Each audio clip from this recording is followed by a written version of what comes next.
NHL's biggest stars shine on Sunday at 12:30 on NBC. Nicholas Backstrom and the reigning Stanley Cup champion Capitals take on Chris Kreider and the Rangers. Then at 7:30 on NBCSN, Philip Forsberg and the Predators take on Ryan Suter and the Wild. Well, IMSA just gave me the opportunity to race. Here come the brakes. Yeah, Allmendinger dynamites the brakes and tries to force him wide, tries to stay with him. Not going to be able to do it. And there goes Barbosa, and that's just pure launch out of the A lot of people didn't believe a lot of what IMSA was doing initially, but the racing was great. Coming from Europe, everybody was talking about how great the races were to watch, and you know the level just kept raising a lot, and it gave me opportunity to race against the best drivers in the world with some of the best teams in the world. After all these years, I'm still here racing and doing what I love, and IMSA, it's been, I would say, like just the most important part of my career. In the last few years, that's where my career has been, that's where my heart has been. I couldn't be in a better spot to race right now.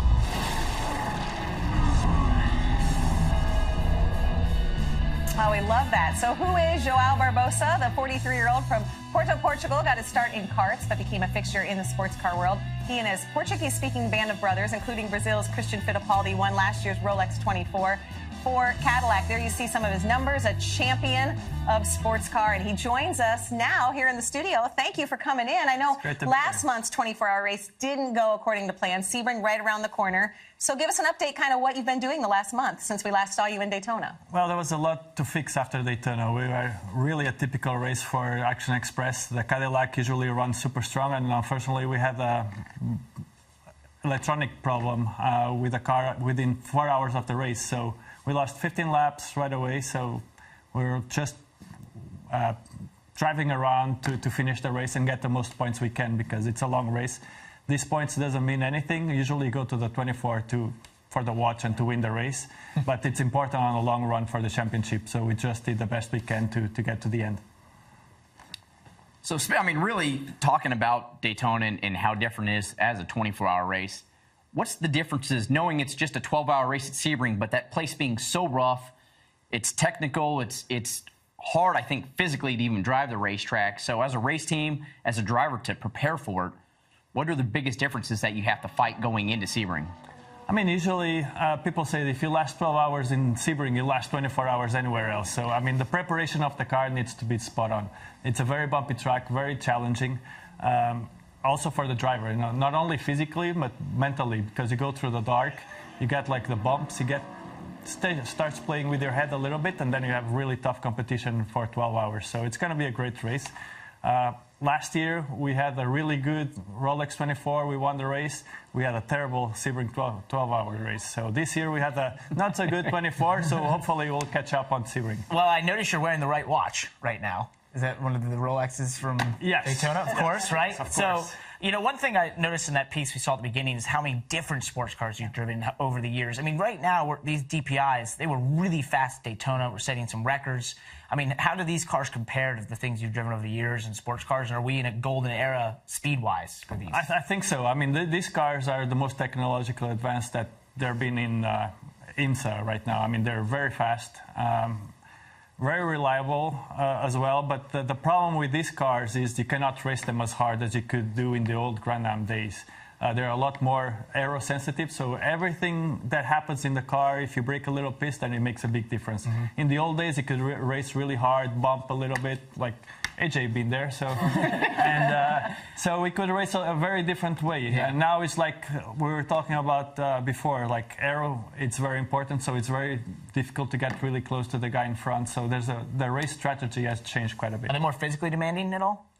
Yes, they're very physical because the G-forces and the brake zones are really short, and the G's around the corner, it's really high. So it's really fun. I can't complain. You know, the faster, the better. 24 and 12 hours. So, Parker, if you want to actually get in one of those, you might have to work out a little bit more. Okay, got it. They're quite physical. I'll hit the gym. Yeah. Perfect. So being over, I mean, you've been over in sports car racing now, you know, as it's changed from Grand Am to IMSA and all that for over 15 years, we just saw in the piece. You've won 2 championships. You've won the Rolex 24-hour race 3 times. You've won Sebring back in 2015. So with all that said, is there a certain moment that really stands out as the peak of your career, or just What is the most defining moment in your career? I mean, the most defining moment of my career was when I moved to US and I started racing with Brumos Racing at the time, and I was able to do some races with Hurley Haywood. And then I was probably at the right time at the right spot. Usually it doesn't happen very often with me, but that really happened. That's when Hurley Haywood decided to retire from racing, and I was there, and they decided, so why don't you just jump in on Hurley's seat? And I was able to do that, drive with JC France for a long time, and then just, relationships and the results start showing up, and they asked me to continue. And from Brumos went to Action Express, and I've been with them since 2010, which is a long, long time. Yeah, since they began, right? Yes, yeah. And you've driven so many different co-drivers, and we notice, you get F1 drivers that come over and IndyCar drivers and such. I mean, when you have those drivers come in and you're sort of the sports car guy, I mean, do you help them out? Did you learn things from them? I mean, how does that dynamic work with having all these different drivers you worked with over the years? It's very interesting because you're always learning. It's like as a race car driver, you're always learning with your co-drivers. You don't want to feel like you know everything because there's always something new to learn.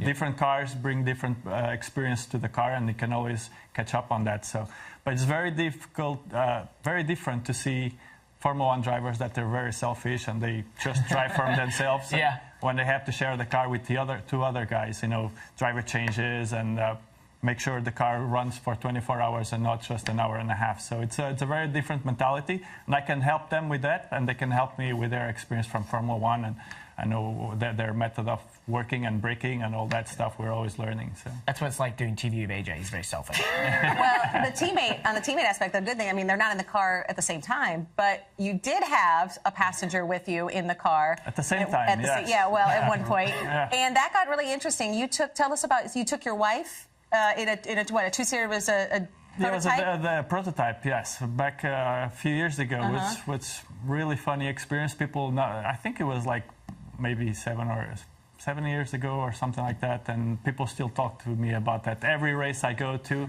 there's something happens. I was like, I love the video of your wife, and I mean, it's one of the best things I've seen.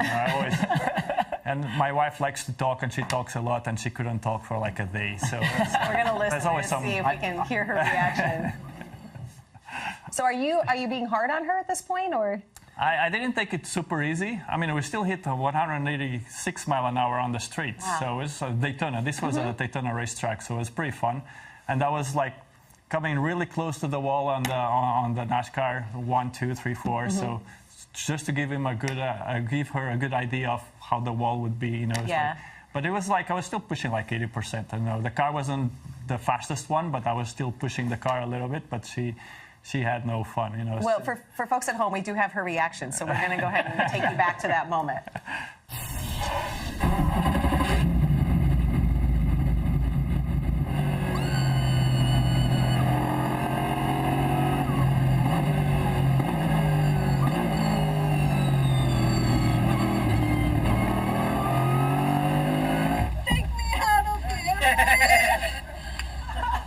That's my favorite. Take me out of here.